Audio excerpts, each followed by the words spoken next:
سلامونه نیکې هیلې او احترامات. هدایت الرحمن یوسفزی یم. امید لرم چې روغ رمټ او د صحت په جامه وای. ملګرو، نن سبا که موږ په خپل چاپېریال کې سوچ وکړو نو زموږ 90% زندګي تړون چې دی هغه د موبایل سره دی، او موږ کې هر یو تن دا غواړي چې زموږ موبایل دې د نورو نه محفوظ وي او زموږ موبایل دې محفوظ پاتې شي او زموږ ډیټا دې ضایع نه شي. نو ملګرو، موږ په نننۍ ویډیو کې دا هڅه کړله چې تاسو ته هغه سټیپس درو ښایو چې تاسو په هغې سره خپل موبایل او ډیټا محفوظ ساتلی شئ. نو راځئ چې هغه سټیپس څه دي.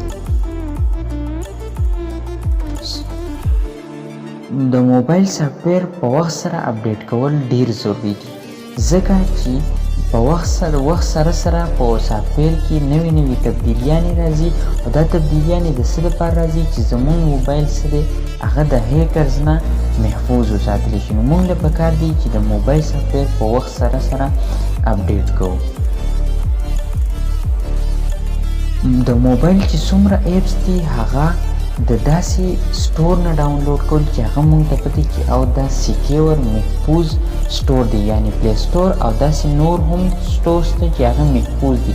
نو د هغې نه موږ له ایپس ډاونلوډ کول پکار دي. د داسې نامعلومه ویب سایټ نه یا د داسې لوکل ویب سایټ نه ایپس موږ له ډاونلوډ کول نه دي پکار، ځکه چې هیکرز یو داسې ایپس جوړ کړي وي چې هغه موږ کله موبایل کې انسټال کو ډاونلوډ کو نو د هیکرز او زموږ د موبایل په منځ کې یوه لار جوړه شي او هیکرز په اسانه راتلی شي او زموږ د موبایل نه څه ډیټا اخیستی شي. نو موږ له پکار دي چې موږ ایپس ډاونلوډ کړو نو یا یې د پلی سټور نه ډاونلوډ کړو یا یې د یو محفوظ سټور نه ډاونلوډ کړو.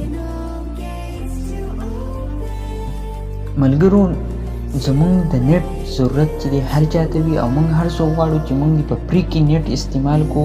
نو که فرض که تاسو یو داسې فری وای فای ته کنیکټ شئ نو د هغې نه وړاندې دا معلوموئ چې آیا دا وای فای سیکیور ده که نه. که فرض که تاسو داسې لوکل وای فای ته یا فری وای فای ته کنیکټ شئ چې هغه سیکیور نه وي نو د هیکرز او ستاسو د موبایل په منځ کې یو لاره جوړېږي او هیکرز راتلی شي په اسانه ستاسو نه څه ډیټا اخیستی شي.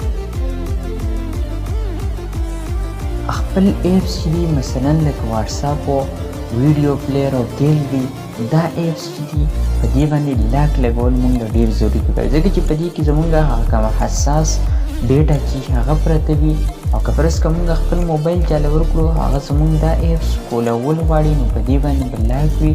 نو دارنګه زموږ ډیټا چې ده هغه د نورو نه محفوظ او پټه ساتلی شي. نو موږ له پکار دي چې ایپس چې دي هغې باندې لاک ولګو.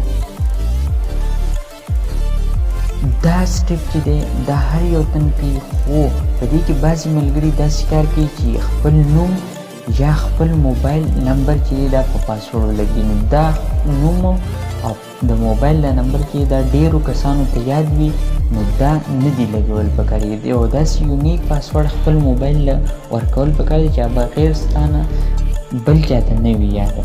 نو په دې سره زموږ موبایل چې دی هغه د نورو نه محفوظ ساتلی شي.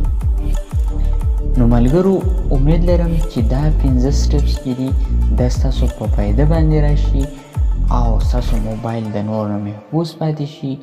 نو که فرض که نننۍ ویډیو نه تاسو څه پیدا اخیستې وي، څه مو زده کړي وي، نو زموږ ویډیو لایک کړئ، چینل سبسکرایب کړئ او د نورو ملګرو سره شریک کړئ. زموږ سره د نورو ویډیوګانو دپاره خپله ملګرتیا وساتئ. ډېره مننه.